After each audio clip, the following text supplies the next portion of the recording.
Well, good afternoon, everybody. Welcome. Happy New Year to you all. It's our first Cabinet back in 2015. Let's hope it'll be a productive year. We know it's got its challenges, but I'm sure that together we will find a way through those challenges.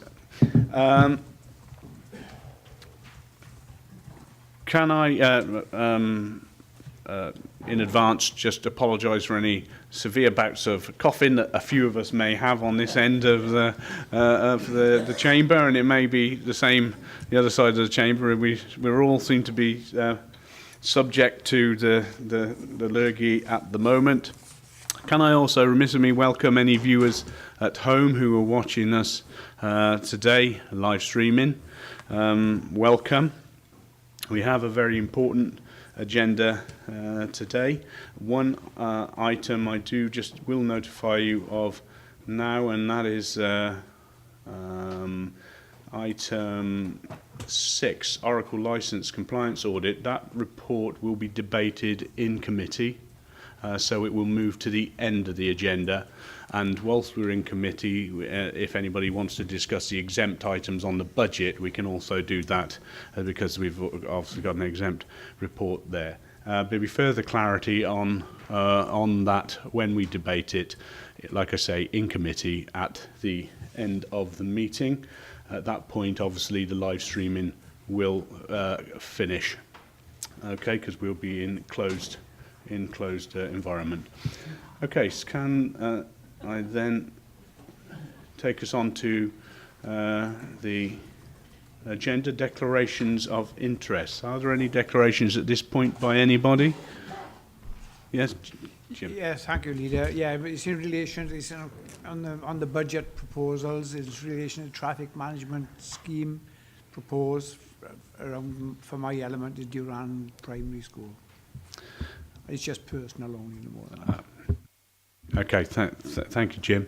Can you fill in the appropriate performer? And likewise, anybody else, if you haven't got one now, but if you do trip on one as you get through the agenda, can you just make us aware of that and fill in the appropriate performer at that time as well, please? Okay, can we go on to item 3 then? That's consideration of reports from Elect Committee. We have none before us today, so we go into the bulk of the agenda, and the first most and probably one of the most substantive reports we have in a year is the Revenue and Capital Budget for 15-16. Final proposals subject to public consultation amendments. And Councillor Murphy. Yes, thank you, Leader. This report updates members with implications arising from the final settlement announcement of the Welsh Government, makes recommendations to Council on the capital and revenue budgets and the level of council tax, and also receives the responsible financial the Financial Officer's prudential calculations for capital financing, and her opinion on the budget process and the adequacy of reserves. All that's in the body of the report, so I won't elaborate on that here. Despite all the work that's been done to date, it's not been possible to completely close the gap for next year, and accordingly a Cabinet will be recommending to Council that an increase in council tax will be fixed at 4.95% for 15-16. That enables us to close that gap that I referred to. We're halfway through the current round of public engagement events, which are proving beneficial so far, and I've got no reason to doubt that tonight's at Caldicott and tomorrow's at Chepstow will be any different. And we're looking at the possibility of doing one through Twitter next week as well, to give people the opportunity of discussing it who weren't able to come to the events. And we'll be looking at the consultation responses in the final recommendations when we bring them to Council on the 22nd of January.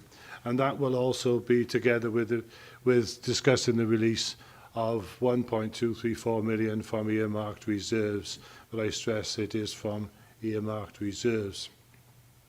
We'll also be looking at the disposal of assets identified in the exempt background papers at best value, and as the leader has just said, if anybody needs to discuss those, we can do that in committee later in the meeting. Cabinet formally notes that the school's base expenditure is currently protected at cash flat line, taking account of reducing pupil numbers, resulting in the Welsh Government protection targets over a 5-year period being met. I think it's very important to note that we have honoured that commitment. There'll also be further work on the medium-term financial plan, because although there's been a great deal of attention to the 15-16 budget, we clearly mustn't lose sight of work over the remainder of the medium-term financial plan, despite the fact that we don't have firm indications from Welsh Government as to any likely settlements during that period. Although I think it's fair to say that last year's provisional settlements turned out to be so useless, we were probably better off without them. On consultation, Cabinet issued its budget consultation proposals on the 5th of November, allowing an extended period for consultation and scrutiny.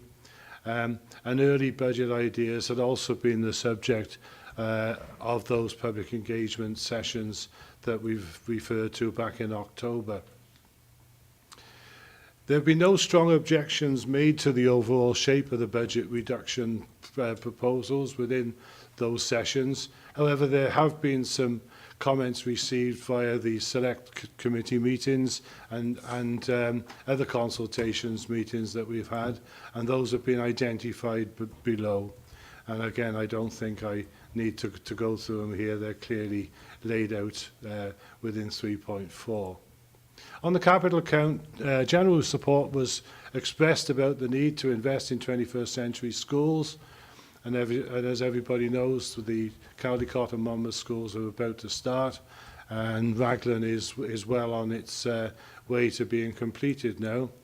But there is a recognition that this is putting pressure and adding risk to the rest of the capital programme. But it's still the case that asset sales are ring-fenced to this project. The final settlement delivered a change from the provisional announcement, and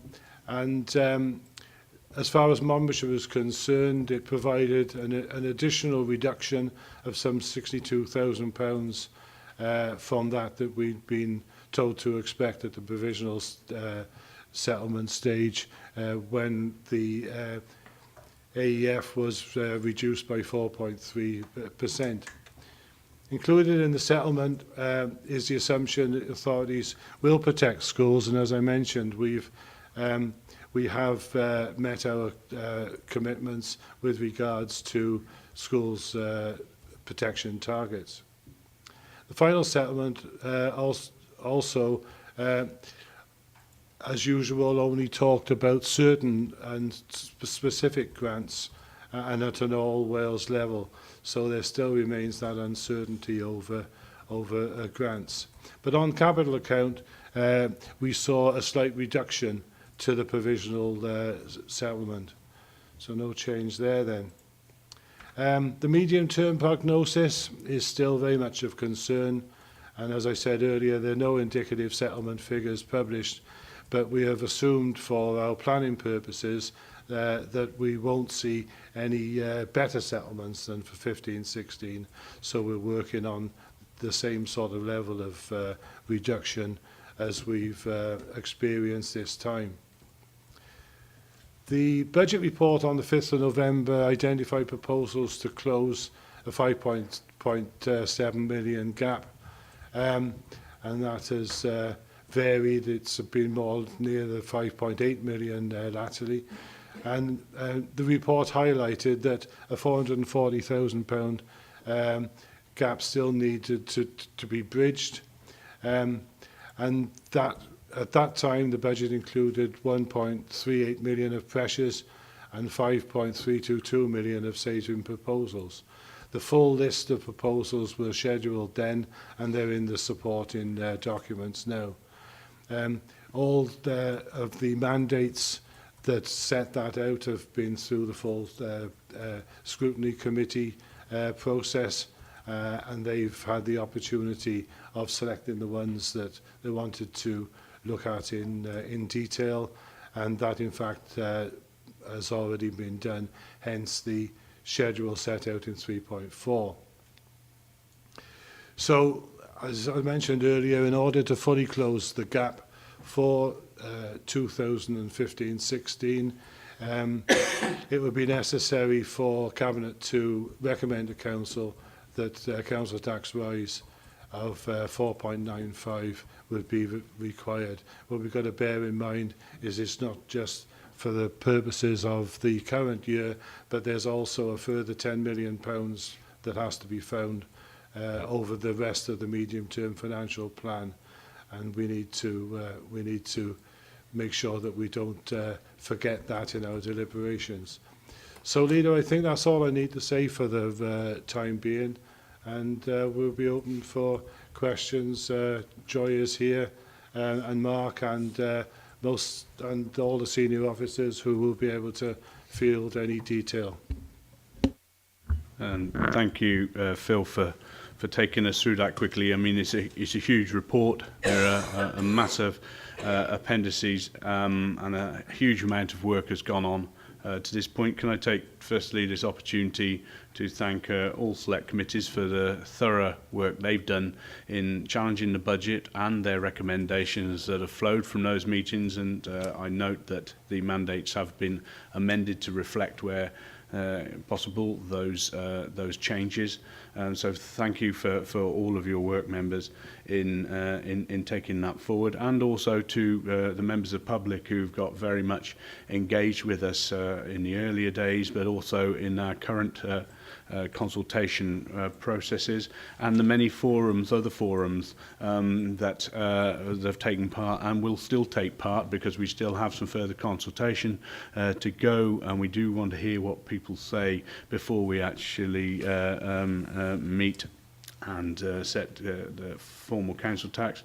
I know we have a big meeting with the Access for All Forum in here next week, which will be a really important meeting. There's over 80 members coming along representing various groups, and it's important for us to hear what they have to say, and other groups.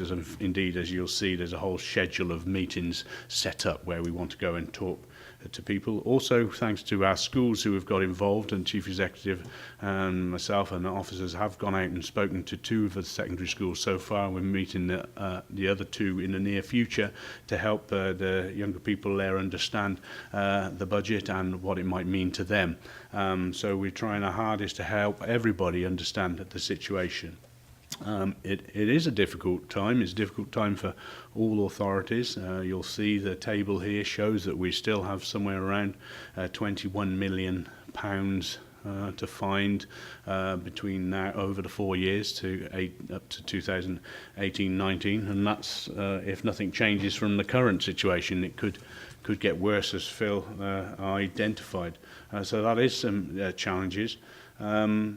We are trying our very best to find ways and solutions to retain valuable services, but we do recognise that some of those may have to be done in different ways. But it's absolutely crucial for us to retain those valuable services. I'm pleased that we've managed to protect education funding at last year's levels, albeit we do expect schools, and they are doing, to work closely together to find some pressures that they wouldn't have had to meet last year. I'm pleased that also within this difficult, challenging time, we've managed to make available £900,000 to children's services to meet the increase in demand there. 500 already pledged, and access to another 400,000. That's really important for us. I'm pleased also we've managed to retain libraries, retain leisure centres, retain all of those functions which are very valuable to the people we serve, and we will continue to do our best and strive to do that. However, we've got some further consultation to do. I am really impressed with the conversations we've had to date. The deep understanding, I think, from the people of Monmouthshire of the situation that we're facing here in this county, but also I think that all authorities are facing, and some really proactive ideas coming forward from them. So at that point, I think I'll open this up for some wider discussion. Colleagues. Yeah. Thank you, Leader. I was certainly going to mention the difficulties. I didn't come into local government to be faced with the sort of decisions that we are having to be faced with now, but we have to stand up and we have to face these difficult decisions, and in doing so we need to remember the people that we serve in Monmouthshire and do the very best that we can for them. We also recognise, and you've already mentioned it, that even though times are difficult, we need to recognise the real pressures on children's services, and finding that 900,000 additional has been mighty difficult, but it's the right thing to do, undoubtedly, and I'm glad we've made that decision. Throughout this period of recession, and still now, we have many people on very low incomes, and in particular I'm also extremely pleased that we have been able to recognise that our own staff on those very low incomes are facing particularly tough times, and that we have therefore managed to find the money to ensure that nobody is employed by this council on less than the living wage, and that is a big plus, I think, that we can take forward. But difficult this has certainly been, and it is going to get more difficult as time goes on. But we must face this and do whatever we can to provide the best solution for the people of Monmouthshire. Thank you very much, Leader.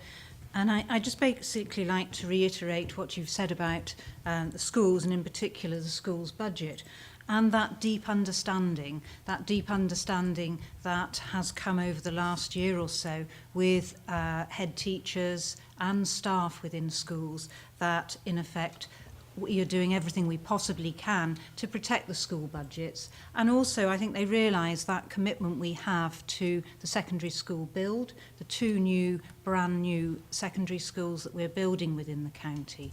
And the head teachers and their staff are very much working with us to help us in this difficult time. So I'm glad that you did bring that up, and I'd like to basically just reiterate that. It will be difficult, but I know we will get there. Other colleagues?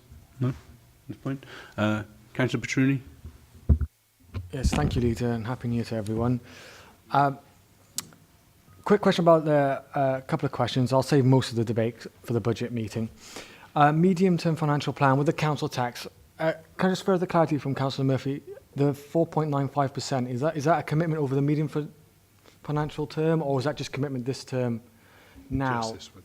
Just this one. So you're not committing to do that further on? It's still in at 3.95 for working purposes, because we can only assume when we're doing the medium-term financial plan what the actual amount is going to be, because setting that isn't a function of cabinet, it's a function of council. So we can only make working assumptions prior to the actual setting by full council. Thank you for that. I'm glad we talked about schools. On page 60, schools delegated budgets. Have I read it correct that over the medium-term financial plan, we expect 3 million to come out of schools' budgets? And if so, I think it's on page 69, but I can't remember precisely. It was talking about redundancies. Do we know how many, or have we done any estimations, how many staff we're going to lose on frontline schools as a measure of saving £3 million? Thank you. I can't quite find where the 3 million is in there. Today, to date, we don't actually envisage losing any staff. That may come through as the budgets are set within schools. They haven't been up to date, and when that is, when they have set their budgets, we will know then. The first port of call will not be to make teachers redundant. And if you look at we've protected the budgets going into schools. The annual delegated funding into schools is over £43.5 million. So there's still a lot of money going into schools, and the first port of call for looking at doing things differently and making savings has already started within cluster working within the schools. The first port of call is not to make teachers redundant, because in effect you have to have a balance, a ratio there of teachers to children, and you can't just go in and make. So in effect we will do that work when we have the information to be able to do it, and I know that there are officers within Children and Young People's Directorate who are basically waiting for the budget information to come in from schools, and they will look at that. But that most certainly will not be the first port of call. On that £3 million cut to schools, as I understand it, does that involve? Dimitri, can we start getting that back? You're saying there's £3 million cut to Page schools. 16. Can you just show me exactly where you're talking to that? Because Page I'll make it 16. very clear as what is 3.8 is the exact position of this council as described, that we have met the expectations of Welsh Government, and we are Page 16. protecting schools at the budget levels of last year. Could you just take me to where you're talking of 3 million?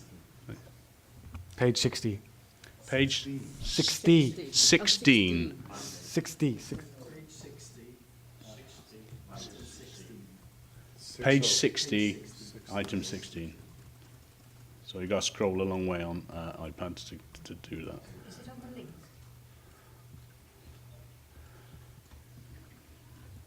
Leader, perhaps I could interject and help Yeah, with that would be good. While I'm scrolling. The figures on page 60 represent cash flatlining schools across that period. Right. So schools are protected at their current budgets, and yes, those sorry. figures Yeah. represent Yeah. that position. Yes, no, I see what you're saying. And that's taken into account, the falling numbers of so when you're saying that's reflecting the reducing numbers in schools as well, It takes isn't it? into account the fact that they won't receive inflation and pay inflation Yeah, funding in their budget. yeah, They'll have to okay. cover that within their cash flat line. Yeah, thank you.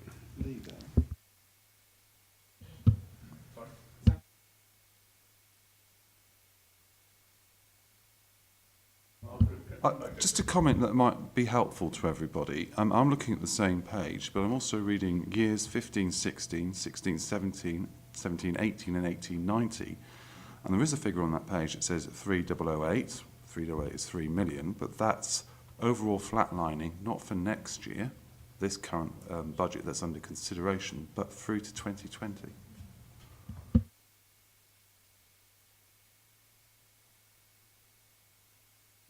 That's why I said the medium financial plan, and it's 1.1 million next year. So just about staff, I know teachers, I appreciate what Councillor Hackett-Payne said, but two concerns. First is teaching assistants, I suspect, will take the brunt of this, and they are equally as vital in schools, particularly with children with difficulties, or even excelling students who need extra push to be pushed further and in their subjects they're very good at.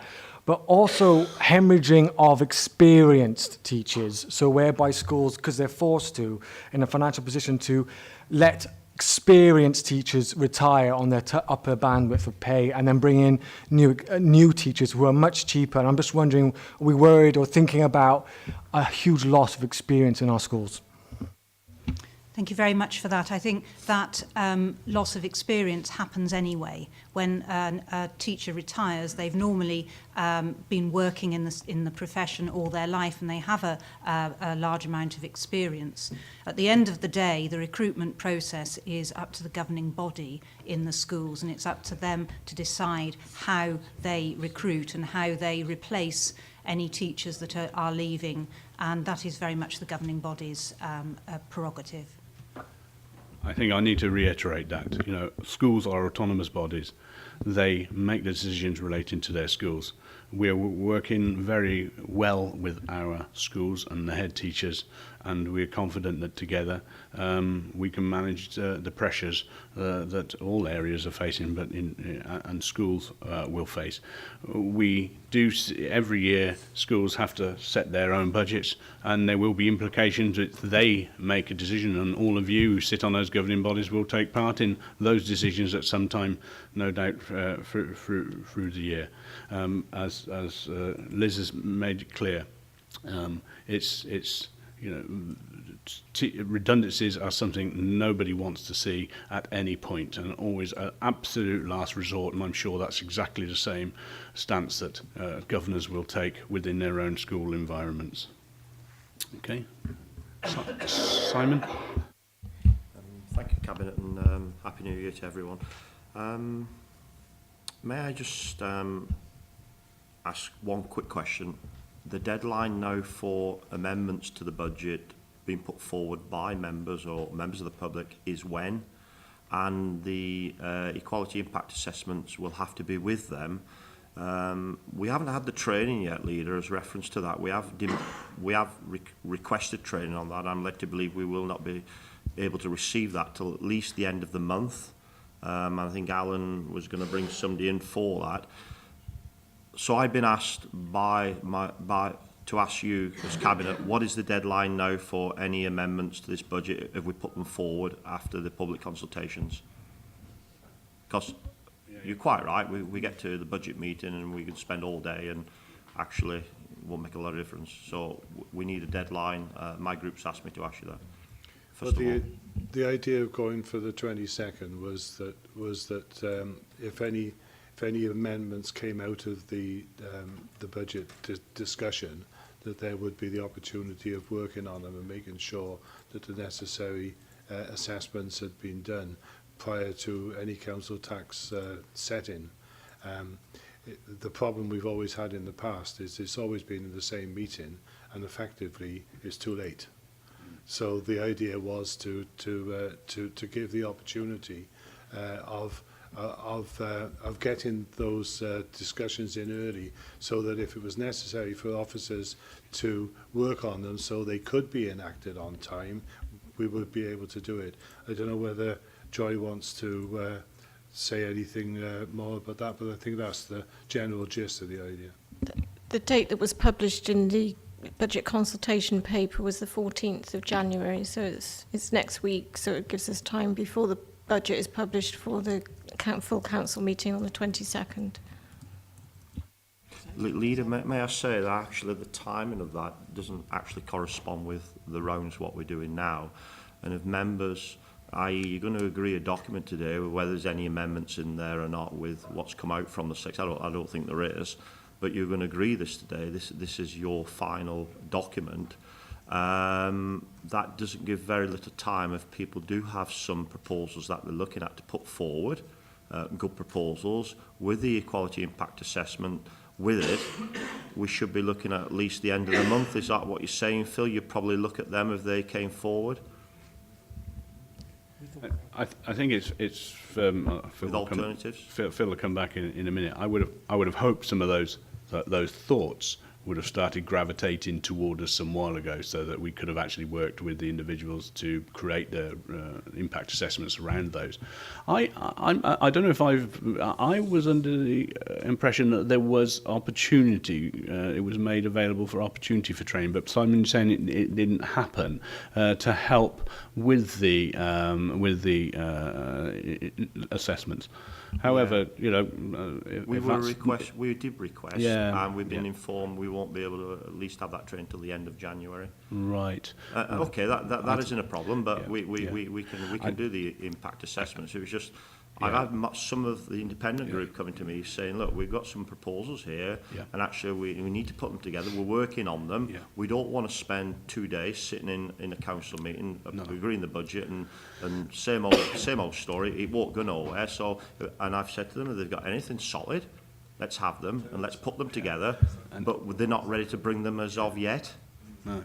Well, and that's the issue really, because we're here today to discuss the budget. If we'd have had some of the alternative thinking prior to today, it would have fed into the process, and it could have no doubt formed some of the recommendations which are flowing from this. Obviously, we'll have the debate on the 22nd if something comes forward, and you know, obviously, as you totally recognise that something needs to come forward, it needs to come forward in a way that could be accepted, and that means being accompanied by the appropriate risk assessment.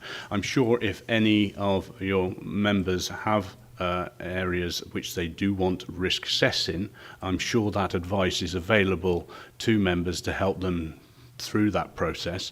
I would hope that is, otherwise it's, as you say, it would be pointless.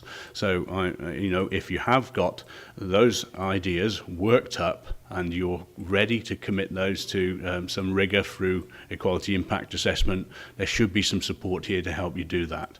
Can you confirm that, Tracy or Joy? All right. Thank you, Leader. Certainly, Leader, I'm sure that Alan would provide any necessary support.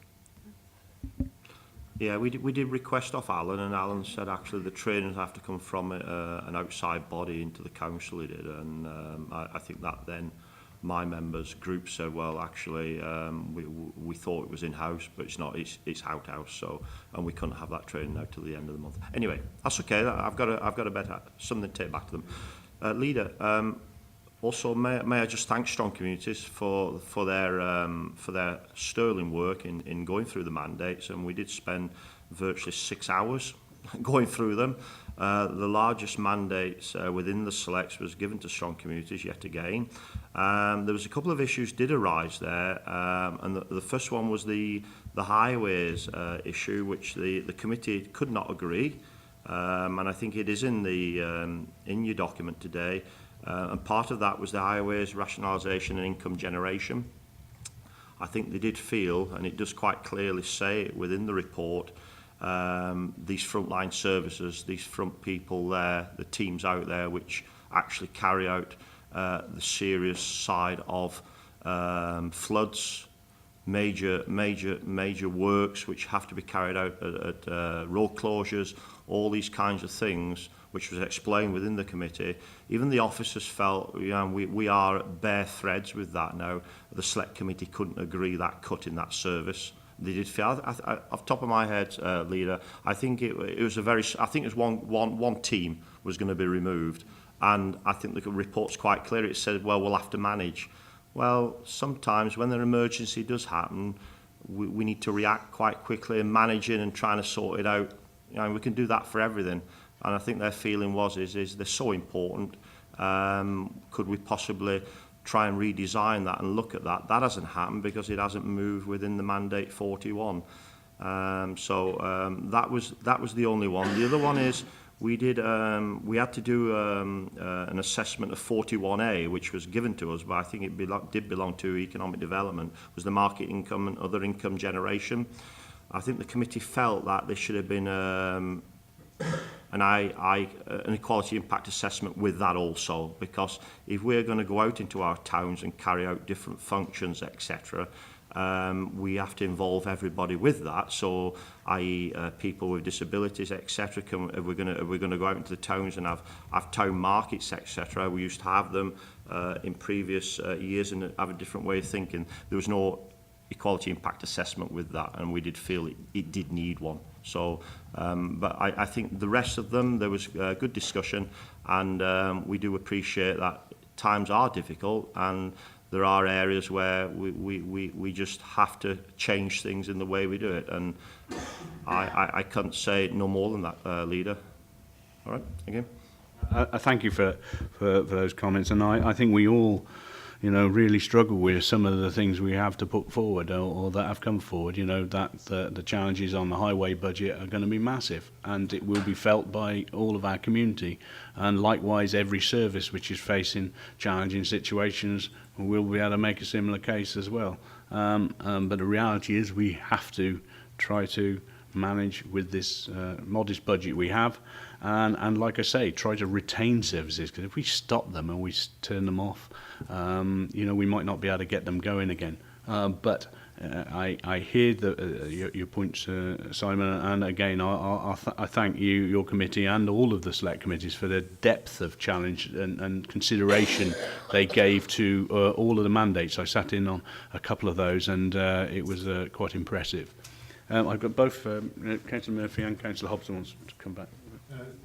I was just going to pick up on the fact that, yes, that Highways Department cut some £400,000. Very regrettable. I wish we weren't doing it. But that's the whole point of asking people to engage in the process. If any members have got any ideas that we haven't considered, I'd far rather know about it now, when we might be able to embody it for this year, rather than say, well, that's a good idea, we'll try and do it next year. I know why there's a traditional, I was about to say grandstanding, but that's entirely the inappropriate word. But there's stuff brought to the council meetings which really, although they're meant to be constructive, are often just ideas put through too late to do anything with. So if members of the independent group in particular have got ideas that they'd like to make us aware of, that we might be able to use, I'd be very interested in hearing them. I think that message we share with Dimitri as well. I've seen one item of yours in the papers this week, but I haven't seen anything else from the Labour group yet. So again, if you wish to bring something forward so we could actually carry out that equality impact assessment, it'd be really helpful than us all just going through a whole load of theatre on the day. Councillor Hobson. Sorry, it's been answered. All right, thank you. Okay, so on that basis, thank you everybody for contributions. Now, obviously, we'll have a bigger and more exciting debate, I'm sure, on the 22nd around budgets. But in the meantime, we still have some work to do on that, and we look forward to seeing those of you who can make it tonight and tomorrow night at our budget consultations. And any of the other events we're going to be holding over the next few weeks. So on that, I won't read out all of the recommendations here, and Councillor Murphy alluded to most of them as he went through his preamble. So can I move the recommendations 2, that's 2(1) through to 2(7), and take all those en bloc? All in favour? Thank you very much. Okay, can I take us on to the next item, and that's to the review of authority fees and charges and annual report we see. Phil. Yes, indeed, Leader. It is an annual report. It's the upgrading of charges where we have jurisdiction, looked at from the point of view of practicality and also from the point of view of assumptions made in the medium-term financial plan, where we decided last year that we would apply an uplift of 2.5%. So this is the result of that. And unless anybody has got any particular points to raise, I would make the recommendations accordingly, Leader. Thank you for that. Obviously, there's a lot of work gone on behind the scenes on that, and all of those charges are in the schedule there below, and some rationale around them. I say no more to add to what you say. Just open up, colleagues. Anybody wish to add? No. Councillor Petruni? Yeah, it was just a quick question. I'm trying to find the exact page so I can refer to it. But it was about development control charges. I forget what page now. I'm trying to find it, but it was basically saying we haven't made a decision on how much we'll increase our pre-application fees yet, and there was another fee, and I was wondering. It said December, January, but they're still not on there. I'm just wondering when we will expect to make those decisions. Sorry, I'm just trying to find it. It's on page 108. Development control. It says pre-plan application fees discretionary, increase to be agreed by member report December, January, assume 2.5%. I'm just wondering when will we make those decisions? A report came to the planning committee yesterday, Dimitri, because the Welsh Government have got some specific ideas on that, particularly with regards to pre-application, and will be setting the fees. They'll be setting the fees. Yeah, Is they that will, true of yeah. searches as well? Yeah, I don't know whether Dave Jones wants to add any more to that, or, but that was certainly the case, that pre-application fees would be set by Welsh Government, will they? Yeah, thank you, Leader. Yeah, that's my understanding as well, is we're going to go back to the centre. My understanding is the pre-apps is obviously something that's non-statutory. All the other stuff, as you know, is determined by Welsh Government. For some reason, they haven't put up the charges for general applications for a number of years, unlike England. So we are in liaison with Welsh colleagues to try and get that resolved. But it'll be what, obviously, we also consult with the agents, etc., to see what's sustainable in terms of charge. Yeah, the time frame is hopefully this month we'll come to a closer conclusion. Thank you, Dave. Simon? No? Okay. The recommendation... Oh, sorry, Giles. Yeah, thank you, Leader. Just on the issue of the charges, Dave's right with the general DC and application fees. We're expecting those to go up by, I think, about 15%, which is long overdue, because I think the department's been struggling, and it applies to all councils. With specific reference to the pre-app, that will be a requirement of the planning bill, or it's likely to be once legislation is passed.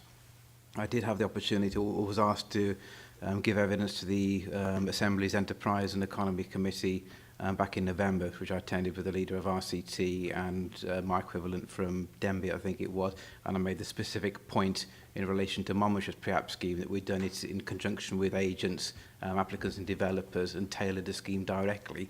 And so therefore, when we've gone to all that trouble, it wasn't really very helpful if the Welsh Government decided they wanted to do something on a central basis, and plus which might not cover the cost of running it. So we'll have to see how that pans out.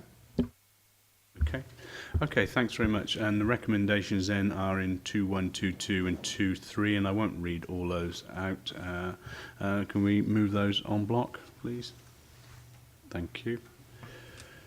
Okay, can we move on to the next item, and that's waste collection changes. Councillor Brian Jones. If I cough and splutter going through this. There's two arms to this particular issue. The first is the removal of the provision of grey bags, and the second is the change in frequency of nappy collections. And those changes will be that Monmouthshire County Council will no longer provide householders with grey bags for the disposal of household residual, that is, general waste bags. And from then on, householders will provide their own black bags of around about 18 litres volume for that particular type of rubbish. Now, this is only really going back to where we were 2 years ago, I suppose, since we started doing this. As a matter of interest and for the benefit of residents, some people who may only have been putting out perhaps one grey bag per fortnight would probably have enough to last them for another 6 months or even longer. So, you know, the advice to all residents is to keep using your grey bags until you run out, and then transfer to black bags. The reason we introduced that, just to take you back a little way, was that we wanted to get our recycling rates up, because it was very apparent that there was a lot of recycling that was coming out in black bags as they were at the time, which shouldn't have been.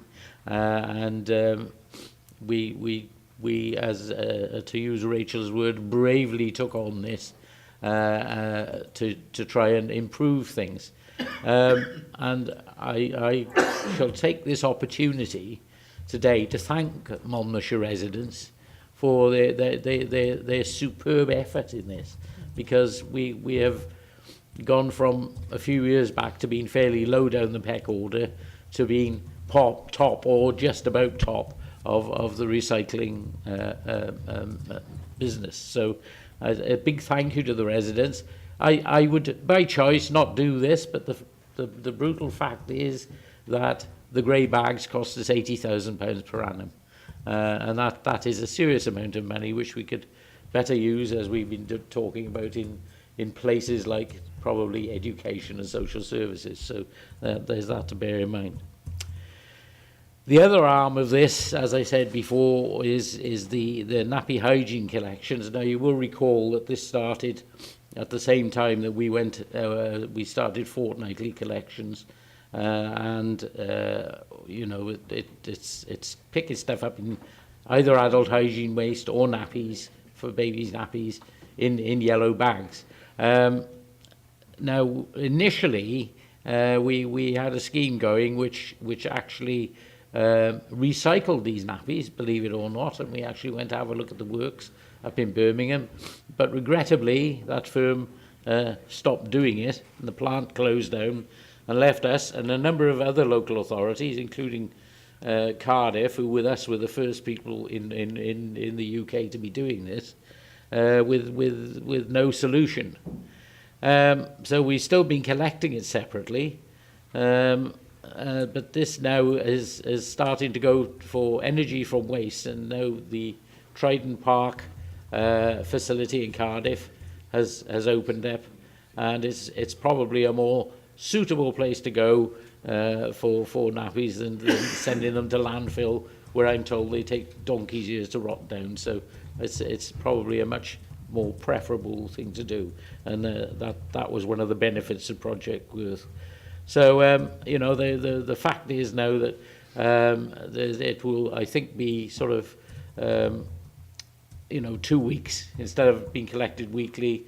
It will be fortnightly, along with the other general waste, with the grey bags you've got left, or with the black bags you choose to put out. But the thing to emphasise about all this is that we are only still going to allow people to put out 2 bags of residual waste per fortnight, whichever colour sack it's in. So please, I ask the general public to bear that in mind.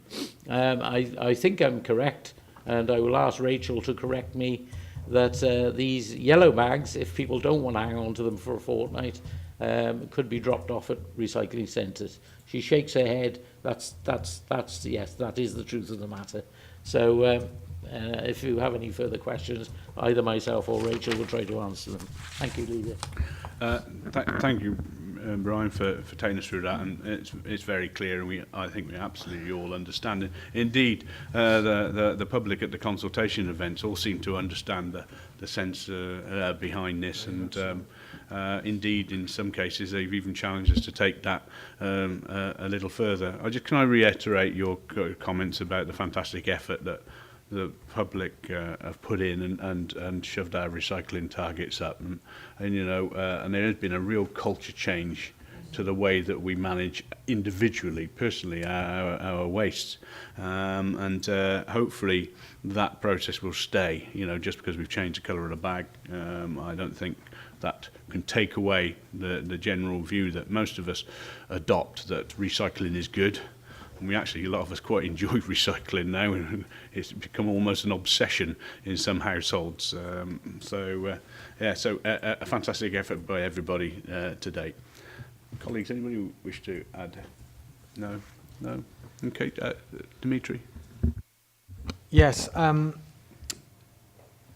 Given the Monmouthshire's public have enthusiastically taken up recycling rates, I'll just query, have we done any impact assessment of how this will affect recycling rates? Have we have any idea? Or do you think we'll increase it, plateau, decrease? I just wonder if we just had that assessment. And on the nappy and hygiene collections, I understand people can take that to sites where they can dispose of it. But happens if you can't get out your house and things like that, or that nature, or they don't have access to a car, for example. There's no bus route that goes past that. What do they do in that instance? Because we're talking about bags without, you know, kind of very stuff that we wouldn't want lying around the house. I'm just wondering, have we considered that? Yes, and I'd be the first to admit that when you do anything like this with waste, there is a risk. You know, by choice we wouldn't do it, Dimitri, as you well know. It's only financial pressures that mean that we've got to end the grey bag system, and also the hope that our general public are totally familiar now with the system and will continue to play ball as they have done so magnificently for the last 2 years. So yes, there is a risk, I recognise, but I am quite trusting in the public of Monmouthshire to do the right thing. As regards to the yellow bags, I mean, the storage of those could be outside of the house, for example, if they were put in a dustbin or something like that. But you know, again, there's 100,000 involved here, £100,000 in this particular side of that collection, and you know, it's a bit like the leader's response to Simon's question. You know, where are you going to save this money? You know, if you want to keep giving it to education, you want to keep giving it to social services, you know, sometimes you've just got to take what are possibly unpalatable decisions. Thank you, Brian. Rachel, did you want to add anything? Thank you, Leader. In terms of the impact on performance, we are currently putting together a really robust communications campaign to go out to all residents, similar to what we did 2 years ago. As the report outlines, the communications is going to be aligned with the route optimisation budget mandate which went forward last year, where, you know, again, that's a 250,000 saving, where we'll be writing to all residents of, you know, potential collection day changes, and in that advising them of the, you know, the change back to black bags, but still absolutely emphasising it is no change on the amount they can put out. It is still 2 bags. Yes, there is a risk, but, you know, with the right communications and the right sort of, like, you know, performance by our staff, you know, our crews will be advised very, very strictly that if there are 3 bags out, or, you know, there's these massive black bags, whatever, then we will not be picking up, and we'll do householder engagement just like we did 2 years ago. On the nappies, the advice to the registered users, we'll be sending direct communications to the 4,000 residents to say it's going fortnightly. There'll be advice to them on appropriate containment. Advice from Welsh Government is there is no health effects of storing that waste for fortnight, as long as it is obviously appropriately contained. And we are aware, you know, a lot of householders already present it in dustbins for us to collect it from that. So we'd advise them to keep on using it in dustbins if they can't get to a facility in the intervening weeks. Thank you, Rachel. That's helpful. Okay. Simon? Yes, thank you, Leader.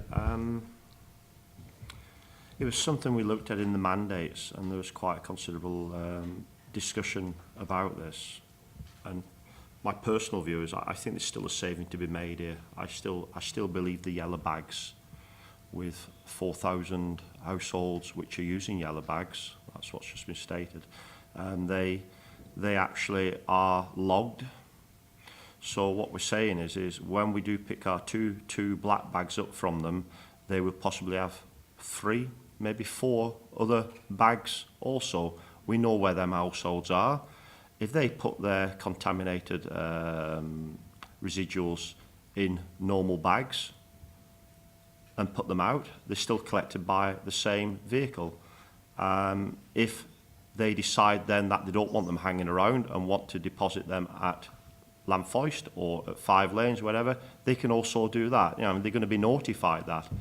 Why do we actually have to supply them with the yellow bags? There's a saving to be made. All you're doing is highlighting the same discussions we had 2 years ago, where people didn't like yellow bags being left outside the doors, and they still don't like it. We can actually combat that problem and say, well, okay, you've got the provision of put them in the dustbin. If they're sitting in the dustbin in a black bag, nappies or other waste, what's the difference between a black bag and a yellow bag? Though we're going to give them the yellow bags. We register the residents, we know who they are, and don't forget, these will be changing residents could be every week. With birth rates, you've got new children going home, they will start to use nappies, so we'll have new registers. So we'll have an exact log of who's got what. We're keeping that log.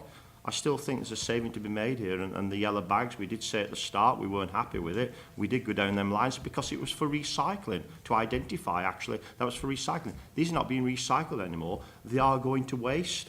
They're going to an incinerator, and personally, I can't see any recycling of that substance for quite a number of years. I can't see it ever coming back for quite some time. What is the cost of the yellow bags? Probably £20,000-30,000. All the officer time in sending out the communication, keeping the logs. I mean, it is costing us a lot of money. Do we need the yellow bags? Can people put them in their own bags and deposit them with their 2-bag weekly? People will deposit these at the waste disposals. Dimitri's quite right. Some people can't do that, but I'm sure they must manage now, so they will be able to manage whether the yellow bags or black bags or blue bags. They will manage it. Thank you, Leader.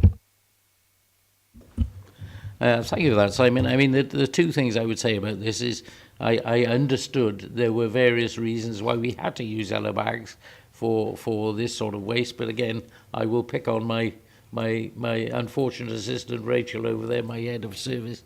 And the other thing I would say is that part of this is a matter of public perception, because the dustmen, the operatives who pick these things up, will know that those people are entitled to put 3 bags out, or 4 bags, or whatever, 5 bags, whatever it is. The problem is that the next door neighbours won't know that necessarily. So you've got a business of perception. So some people are going to start saying then, well, you know, there's 4 bags outside that house, why shouldn't I put 4 out? And the thing is, with the yellow one, it's easily identified. So I don't know what the answer is to that. But could I ask Rachel to answer the question about whether they legally have to be in yellow bags? Because it's going back as a residual waste collection, it doesn't have to go into the yellow bags. And in fact, the reason, you know, officers spent a lot of time debating whether or not we did go back to, actually say you'll have an extra allocation of black bags, and you can put the nappy waste in that, or hygiene waste, and that be an extra allocation. And the advice, particularly from the front line, from the crews who have to monitor this on the front line, was that given that on average it's 2, 3, sometimes yellow bags per week, which could then equate to 4, 5, 6 per fortnight, you could then see 8 black bags outside a resident's house per fortnight. And it does go back into that perception of management of the restriction of residual waste. So we are highlighting to those residents that those bags can only be used for that waste. What we did also find when the black bags we used previously with stickers for the hygiene waste registered service was that about 50% of it was nappy waste and the rest of it was general residual waste. So again, going back to managing our recycling performance, by keeping to the yellow bags, it won't allow them to cross-contaminate those yellow. If we see those yellow bags full of crisp packets or plastic bags because they're not using them for their intended purpose, we can then do direct communication. So we are still keeping that household to their 2-bag black bag restriction they only get. So it allows us to monitor it a bit more closely. I do take on board Councillor Howard's point about, in the short term, a lack of technology coming forward on nappy recycling. We're not seeing anything. However, by keeping the yellow bags, again, operationally, should something come up in even 3-4 years, we can immediately, if it is cost effective to do so, we've got it separated by the resident already, ready for diversion from energy from waste into recycling without us having to reintroduce another service change. The cost of the bags is £10,000. So there is a cost, but when we sort of outweighed that against the cost of potentially more going, you know, more waste being generated if we didn't restrict it. And also the advice, particularly I think from our crews who have to monitor this, 4,000 is 10% of our residents. With an ageing population, increasing birth rates, you know, we will see the service still being used. Their advice is, you know, we are making it harder for them with the route optimisation changes. We're going to be making them work harder. And their advice was this was what would work best on the ground. Thank you, Rachel. Thanks, Leader. I mean, I think it's sensible on this occasion that we follow what the crews are saying on the front line. Let's just remind ourselves, not to be too graphic, what this waste is. It being put in and cross-contaminated or put into any black bin liner where we cannot guarantee the quality control of those bags. If those bags split, I believe that's a health and safety issue and a hygiene issue for our crews. I think that's unacceptable. So with the yellow bags, at least we guarantee quality control of the bags, and that particularly, I would argue, in some cases toxic waste, or it can be toxic, is separated off, and as we say, is ready, a clean stream, if you can call it clean, is ready for any new technology that comes along. Undoubtedly, that's going to happen. As regards just, you know, we've heard again about, you know, will people recycle? I can remember there was a big hoo-ha about the 2-bag rule, the restriction, about whether the bags are going to be clear, whether they're going to be grey, would people recycle? No, it would lead to fly tipping, it would lead to this. It did not. And the reason it didn't is because people in Monmouthshire actually readily uptake this. We've had staff that have gone out and actually targeted those areas where recycling rates were lower. Those rates have gone up. What has happened in the intervening years with the grey bags is that behaviour has changed. And it's now second nature to separate materials. It's not waste, it's a material and it's a commodity. People do not throw, out of second nature, don't throw electricals in a bin anymore. They actually take it to a waste recycling centre. The same with glass, the same with food, even clothing, which we do not presently collect off the doorstep. So I don't take on board, or I can't accept the argument that, you know, going back to black bags, is it actually going to reduce recycling rates? I think the case is that the behaviour, second nature behaviour, is now embedded. Monmouthshire's been, it's the good people of Monmouthshire that have achieved, I think, a resounding success. And I will go back to this, that we are within sight now of zero landfill, which is a remarkable achievement on behalf of the residents when considering that our first door-to-door recycling service didn't start until around about 2002. So in what, less than 13 years, we've gone from collecting virtually nothing from the doorstep. We're now within sight of zero landfill, and I think people in Monmouthshire should be rightly proud of that. Simon, I think you wanted to come back in, didn't you? Yeah, it was just a point that we are in a process of looking at saving, cost saving. I mean, we've got to make contact with, this is a weekly change. This changes weekly. There's reference to the people who will be using this service. I mean, we need to think outside the box. We need to make savings. You're talking about 6, possibly 8. You could have families 8 or 10 of these bags. They ain't going to have them hanging around for the fortnight. They're going to go down to their waste site and deposit them. For me, if they go in a black bag, they go in a yellow bag. The quality of all bags now are to a standard. For me, I think there's a saving to be made here, and I'd like to probably bring this back in the next 6 months and have a look at how it's worked. I mean, there's no political, there's nothing behind this. You know, I am, and lots of my group advocates on recycling, and we looked at savings, and we did feel that actually there's a saving to be made here somewhere. Maybe 6, could be 10, could be £20,000 in the long term here, but I think we need to look at it in at least 6 months' time. Thank you, Leader. Yeah, no, thank you, Simon. I accept that in the spirit it has given. I think it's a constructive idea, you know, and I think we do have to look at that. I suppose I share the view from front line, and it must be a lot easier just to know, when you arrive at a place and there's 7 bags out there and 5 of them are yellow, it's quite legitimate to pick them all up. Whereas, the check-in of things, who monitors, who checks, is number 14 allowed 8 bags or not? How do you manage that as you're driving around on a lorry? I don't know. There must be some operative issues, as we've heard. But I think I take your point. Let's see how we get on with it. Okay. Anybody anything else to add? No. Did you want to come back in? No. Okay. Right then. The recommendations then are to agree the policy changes on grey bags and nappy hygiene collection frequency, and the budget in 15-16 reflect the 180,000 saving proposed. Right. Who can we approve those recommendations, please? All in favour? Thank you. Okay, can we move on then to the Wellbeing of Future Generations Bill? Councillor Hobson.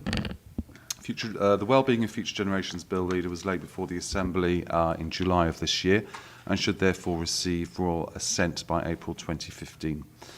Under the bill, Monmouthshire as a public body will need to demonstrate that sustainable development is at the heart of its decision making at the start, not at the end.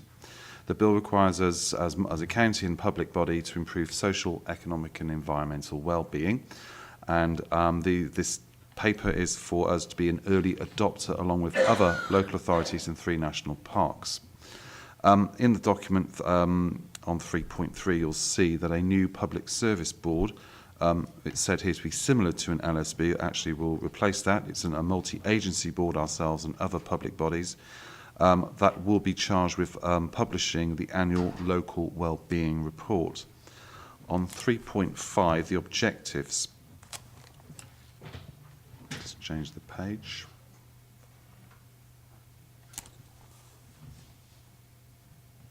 Basically, these are our data. You'll see that it talks about prosperous Wales, resilience, healthier Wales, more equal Wales, cohesive communities, and the vibrancy of the Welsh language and culture. Some of these outcomes, obviously, we can directly affect, some that we can play a part, others such as healthcare, both physical and mental health. Obviously, that is not provided by us, but by the NHS. However, Monmouthshire does contribute in the realm of social services, and in particularly adult social care. Notwithstanding, we've all got a part to play in this. 3.6 really refers to the long-term objectives, which are there in bullet point, balancing the short-term and long-term needs, using an integrated approach, balancing social, economic, environmental needs, involving others and taking their views into account, working in collaboration with others, and putting resources into preventing problems. A lot of that in 3.6 will resonate already in Monmouthshire, particularly where we, rather than consulting on an issue we've already made a decision on, we actually engage beforehand. On 3.9, you'll see that there's reference to Monmouthshire becoming an early adopter. And with that, that will help. That will mean that Monmouthshire will be at the forefront with other local public bodies, with some local, in order to basically build the framework which will actually guide and help all other local authorities when the provisions of the bill come into full force sometime after 2016. In general, the existing sustainability checklist, which we have against all decisions, will need to be reformulated to incorporate the provisions of the bill, and work will start on that to ensure there is well-being, both social, environmental and economic, and to make sure that there is a change of emphasis that rather as can be charged as being an aftersight about sustainability via a tick box checklist, that instead well-being and sustainability and resilience contained within the bill will now be not an afterthought, but will be at the very forefront of our thinking. Hazel Clatworthy is, oh, there you are, hi. We'll be able to answer any more detailed questions later. Thank you. Thank you, Phil. Hazel, is there anything you'd like to add at this point? Just to say, I think it's a good opportunity, really, to work. We'll get some support from the WLGA, some free consultancy support, to work on areas that members of our senior leadership team have identified as areas perhaps that we struggle on. That consultancy will help us, and all the authorities who are becoming early adopters will be able to share that learning together. And what we learn will feed into the guidance that's produced alongside the bill when it's brought in. So it's a good opportunity for us to actually think, well, what works and what doesn't. We don't want it to become so onerous with more and more tick boxes that makes it harder to do our job. We want it to be something that actually works and means that decisions that we make really are genuinely sustainable from the start. And so being part of the early adopters, I think, is a good opportunity for us to be able to shape the guidance that all public bodies then will have to comply with. Thanks. Thank you, Hazel. I welcome this. I can, it fits these areas in 3.5. We pay, as you said, Phil, we can contribute toward, the more equal Wales.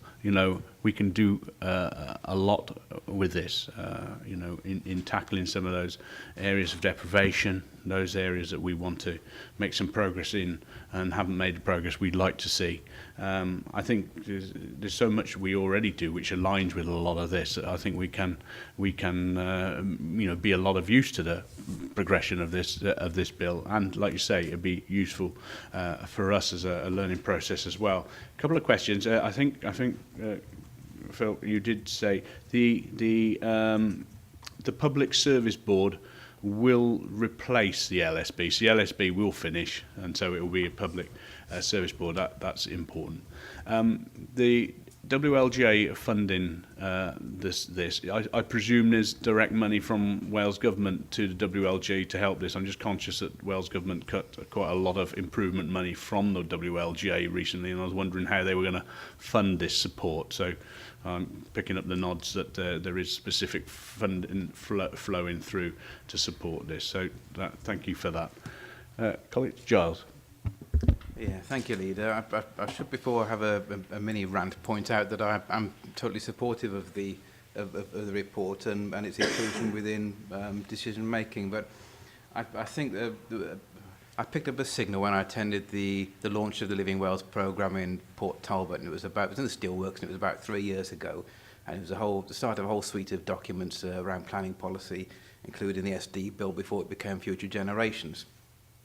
I remember listening to the then Minister John Griffiths make a comment about now there need not be any argument between environment and economy. That debate is now irrelevant, and I felt so annoyed by that. I nearly stood up and heckled, because to me sustainable development used to be about enabling economic growth without further demand on environmental resources, and it seems to be now sustainable development light, where when we talk about development at all levels, we kid ourselves that if we lose a bit of wood, we lose a field, agriculturally productive land, that we can mitigate that with a pond here or a bat box there, and that ultimately isn't sustainable.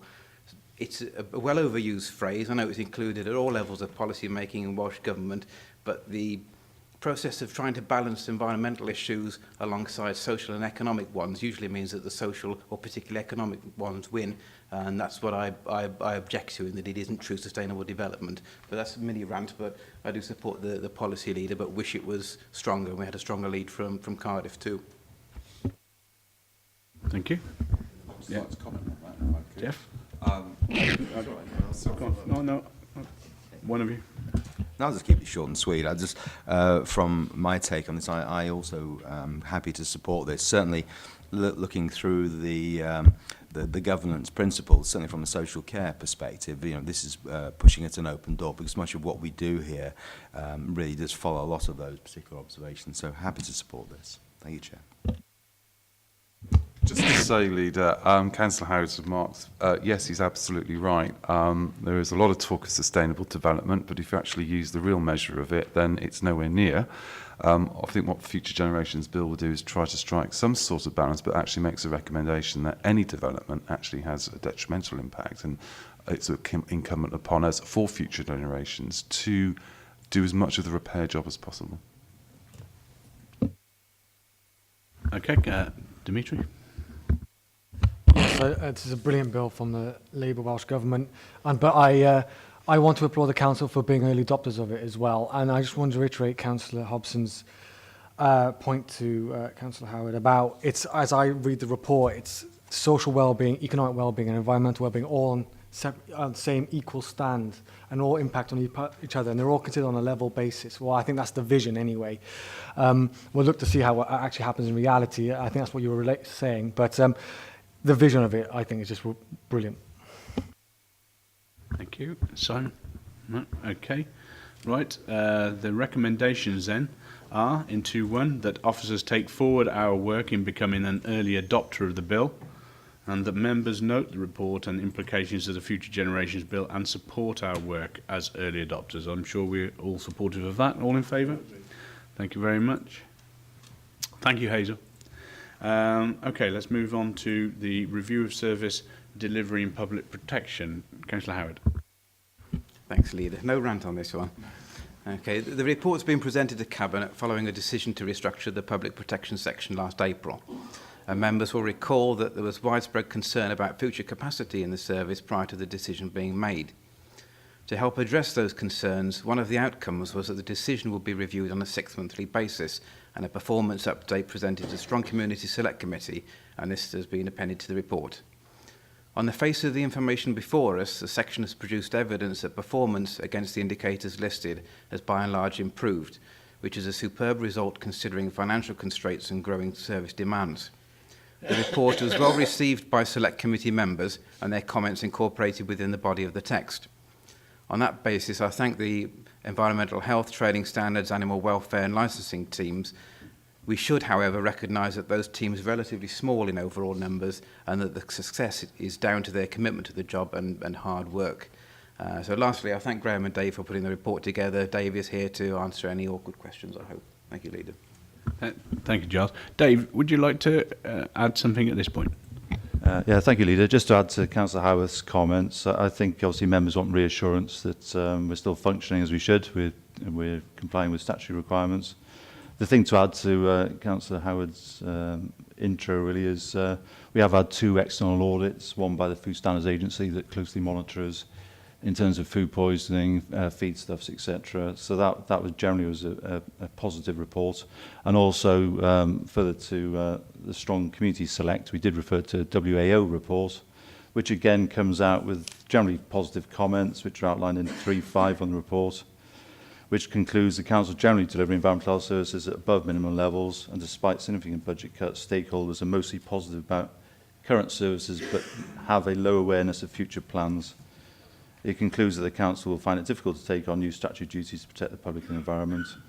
And that resonates well, I think, with the report that officers put together. So there's a couple of points there that did come out through the select process. I think the emergency provision of services is no different to it was a year ago, so it's not as a consequence of that 7% reduction we implemented last April. We have, to assure members, we do have food safety emergency plans. Those work well. We do test those with the governing bodies. So that bit goes okay. In terms of the new legislation, I recall Councillor Sarah Jones particularly referred to this. 2 things are on the rise in the Public Health Bill. That's about minimum unit pricing for alcohol, e-cigarettes. That we think, a bit like the sort of the waste debate really, I think that will be self-policed. I mean, the tobacco ban was a massive success because the public got behind it, and for those of us who partook in a few drinks over the Christmas period, positive that we're not inhaling other people's cigarette smoke. So similarly, the new public health bill refers to e-cigarettes particularly and minimum unit pricing of alcohol. Those things, I think, won't have a major impact on us. We're prepared for that. And the second bit that's on the rise is the Housing Act for Wales.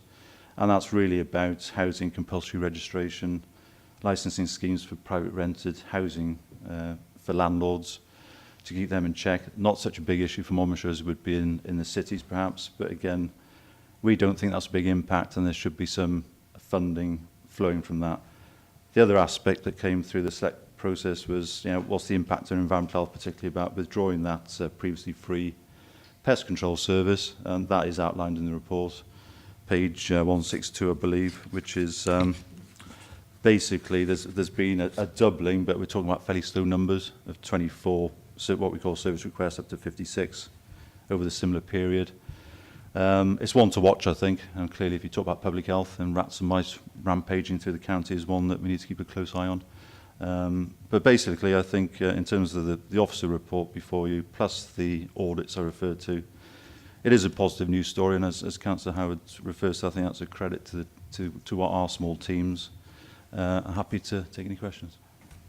Thank you, Dave. And I really do welcome having this update to give us that reassurance. I know it's tight and it's hard, but I'm really impressed that the way the team is a small team, how they are managing as they are. And I went with the Chief Executive a few months ago and met with your team, and what a proactive group of people they are. Really impressive service, which often gets overlooked a little. Absolutely crucial to the communities we serve. So I welcome this report. Recognise the pressures, but recognise the good progress you're making as well. Colleagues, to add? No. Okay. Dimitri. Can I just reiterate, congratulations to the department, a fantastic department. I consider them a frontline department, actually, because I deal with them quite regularly with all various issues with the residents' concerns. And I just want to thank you for this performance. And this report is actually really good and clear and concise. I just want to reiterate to Cabinet the importance of this service. I'm sure many of you deal with cases like that on noise, whatever it might be. And are we going to continually monitor this? Because I noticed this is a performance of Q1, Q2 for both years. Are we going to do a both year comparison when the time is appropriate, so we can compare the annual performance? Great. I just wanted to reiterate, particularly with crashes like E. coli as well, we need to make sure we're on top of that. The only question I have is, and I'm going from memory now, when I looked at Welsh Audit Office of this, they were very complimentary of the service and thought the service could cope in the short to medium term, although it had concerns of whether it could sustain that for a long period of time, if my memory serves me. Is that correct? Yeah, thank you. First off, I'll feed that back to the members of the team, Dimitri, so thanks for the positive feedback. Yeah, in terms of the second, it's a bit difficult to understand what's on the rise. I mentioned two specifically that we know is coming our way. We'll have to watch that. I mean, some of the stuff that, private water supplies is a multitude of stuff we do.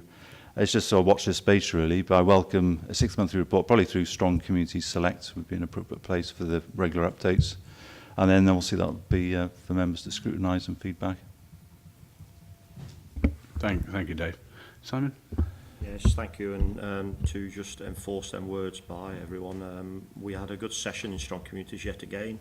And we have in the report there, we will be monitoring the department, making sure that they are performing, which we know they will, but there are concerns there which has been highlighted in the report there. We do recognise that times are difficult and departments do have to run sometimes with pressures, and this is the department that actually we need to make sure if them pressures are there, they need to be highlighted. So the Select Committee have pointed that out, and we will be asking Dave and his team to come along and actually inform us if things aren't what they should be, and hopefully we can bring that to the attention then of Cabinet and senior officers to try and remedy that. There are concerns there, i.e. the pest control, and if we do have an outbreak, and that was highlighted, and we were confident with the answers we had there, we could respond and hopefully cope with it. But there comes a point when you may not be able to. Thank you, Leader. No, thank you, Simon. Okay, thanks again, Dave, and thanks back to the team. And the recommendation is obviously to receive the report and comment on it. I think we've all done that just for regularity. All in favour of that? Thank you very much. Can I slip to item 7 now? That's the proposed 50-mile speed limit on the B5498. Councillor Brian Jones. Thank you, Leader. Just to correct you, 4598. Oh, is it? Oh, yeah. This item comes around following the receipt of a petition from residents all the way along this road, advocating a lower speed limit on the B4598 So if you don't know where that is, it's the road from Abergavenny roundabout, the old road that is, Abergavenny roundabout to Raglan roundabout, and from the Chart House, as it used to be, now the Steel Horse Cafe, down to Esk. And there are a couple of breaks in it. There's a 40-mile-an-hour limit at Lanceo, near Esk, and there's another 40-mile-an-hour limit in Llanfairpwllgennyn. Conditions on these routes were assessed in accordance with the Welsh Government setting local speed limits in Wales. It was considered that a 50 would be appropriate between Penpergam, if anybody knows where that is. If you travel that road, you probably do, and Esk, and between the Steel Horse Cafe and Raglan roundabout, whilst retaining the existing 40 miles an hour speed limits at Llanfair and Lanceo. Accordingly, these proposals were consulted upon and advertised. Consequently, 2 petitions have been received, together with responses from Gwent Police, 3 councillors, 2 community councillors, and 23 members of the public. And the petitions were, as you may imagine, one for and one against. Anyway, that was the result of that particular exercise. So the officers have now of the opinion that this 50 mile an hour would be appropriate in those areas where the police agreed to it, and initially they weren't agreeable, but finally they relented, and they are now agreeing with the proposal. Interesting to say about this one is that this community have actually were the first in Wales to be part of a community speed watch. So very often on the weekend you see all the local people out with their high-vis jackets and their speed guns. So beware if you're passing through Llanfairpwllgennyn, because they might catch you. Thank you, Leader. Thank you, Brian. Thanks for update. Nothing to add there. Yes, I thoroughly support this report. It is an ongoing problem on this road, as we know, but it is not only on this road. I myself, in the ward that I represent, have a similar problem, the B4235, which is the road that goes through Llangwm, Shire Newton to Chepstow. And we have exactly the same problem there. In fact, on one particular day, we had 2 separate deaths of motorcyclists on that road. And we have tried all sorts of things to try and make the road safer and to reduce the annoyance to residents. But still we get the problems, and still we get motorcycles speeding, especially in the summer months. So I would urge that we don't just look at, I'm certainly suggesting that we take this report, but as well as that, there are other roads that are in under similar conditions in Monmouthshire. We should be taking a look at all of them and trying to bring forward solutions similar to this for other afflicted roads. Yeah. Thank you, Lydia. I mean, I just have to echo those comments. I don't think it's just motorcyclists, though they make lots of noise. I think I've seen many occasions of lots of motorists who whiz along quite a lot of our roads. Can I just ask the Cabinet member then, it sounds like we could be moving towards some sort of comprehensive review of speed limits, not just on B roads, but most of our roads. I mean, I know other members have told me I'm increasingly getting representations for 20 is plenty in residential streets. That seems to be a big move on that one now. People are getting used to it. I've seen it across Bristol. Most residential streets are now 20. Is that something that we can consider? Is that something we might move to? Yeah, I know that we have been actively looking at 20. We're going to, I believe, soon start a pilot in one ward in Chepstow to sort of try it out. I think general consensus is that residential urban areas should really only have a maximum 20 mile an hour speed limit, because the impact of somebody doing 35 miles an hour as against somebody doing 20 miles an hour to a pedestrian is considerable. It's probably the difference between life and death, actually. And also, there are, I think, moves afoot that may encourage 50s in other areas, and actually there are, other than the obvious benefits of lower speeds, it's actually probably cheaper for the local authority to do those, because you can then do a whole area, because the signage is quite intensive for a 50 mile an hour limit. For example, the one I've just described to you between Abergavenny, Raglan and Usk, all the side roads have to be signed as you leave. So you turn off a main road into a little lane and it tells you you can do 60 miles an hour effectively. And when you come onto it, it says 50. So it's quite an expensive thing to do. So there might be benefits in having a whole area with a 50 mile an hour limit, but that's something we're sort of actively pursuing in highways at the moment.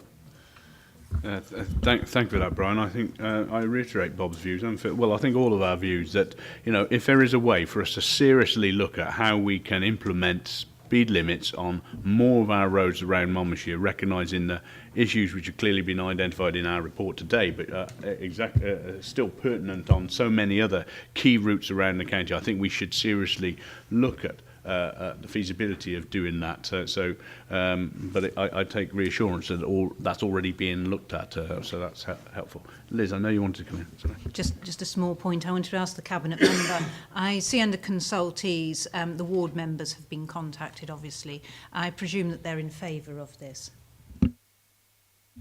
Absolutely, and the ward member, we're, can I say, the most active group of protesters, if I can put them like that.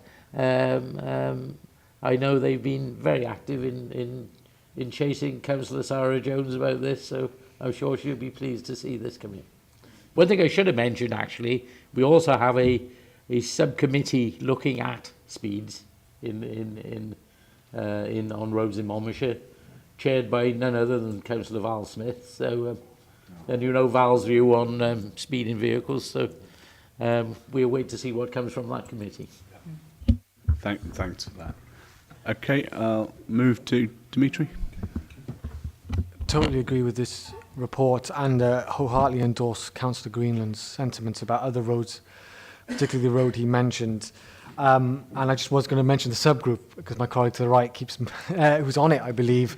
And the 20 mile per hour, just to inform Councillor Hobson, I think it's 2 wards, Thornwell and mine. And there's a public consultation on the 15th of January at Port Community Centre, if anyone's watching. Okay, thank you. Simon? Yes, thank you, Leader. And the subgroup is set up from strong communities with cross-border, cross-party representation. And actually that subgroup is discussing what we're discussing now as reference cross-Monmouthshire 1 speed limit. I don't know who we're going to sell all our signs to, but I'm sure there's a marketplace for them, whether we can implement that.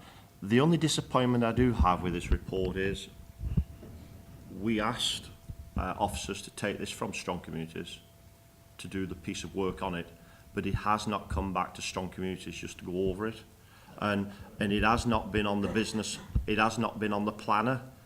And as chairman, it is my job to check the planner. As we all know, the planner is working, but it was not on there. It has not been put on there. So there may be many members don't know what's happening today. The thing I did take, which I think it should have come back to strong communities, there was quite a considerable amount of objectors also, and they do have rights. And there was a considerable amount of objections. If this would have been a planning application, this would have come before the planning committee. And that's my point I'd like to make, is it possibly should have come back to strong communities to revisit and have a look at where we were with this report, but it did not. So I'm not saying the report is not right, but I'm saying it's the due process and we did not carry it out with this report. Now, this is not the first time, Leader, and we do spend time in coordinating boards, discussing things. You have a SLT as well. You possibly haven't seen this report also. So that's the only criticism I will say. Good report. You were summoned by Strong Communities to go and do it. I would have preferred it to come back. Thank you. My apologies for what is evidently a shortcoming there, Simon. Yeah, I'll take that on board. You know, I'm glad that within this room today we've got cross-party support for all this sort of thing. Can I ask then, officers, that can we be reassured that there aren't any other things which need to be on the work planner which aren't featured and are imminent, if you like? Roger? Yeah, I can only apologise from officers in relation to the confusion. The minute of the special strong communities which considered this asked that a report go before for a single cabinet member decision as soon as possible after the meeting to implement this. So you know, that is, we didn't bring it to a single member decision. These normally do go to single member decision. As it runs through the cabinet members' ward, we brought it to cabinet on this occasion, but there has been some apologies. We brought it as soon as possible following the statutory consultation period. But I do take on board Councillor Howard's points and for future reference.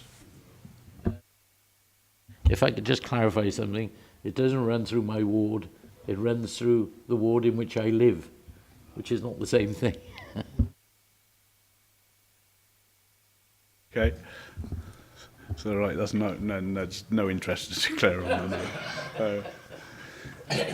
Okay, right, so the recommendation then, recommendations in 2 are not to hold an inquiry into the proposal and to approve the proposed order as consulted and advertised and to implement the order. All in favour? Thank you very much. I'm now going to move us into committee, and I'm conscious that some of our members of the press will have to leave us, and obviously more clarity will be given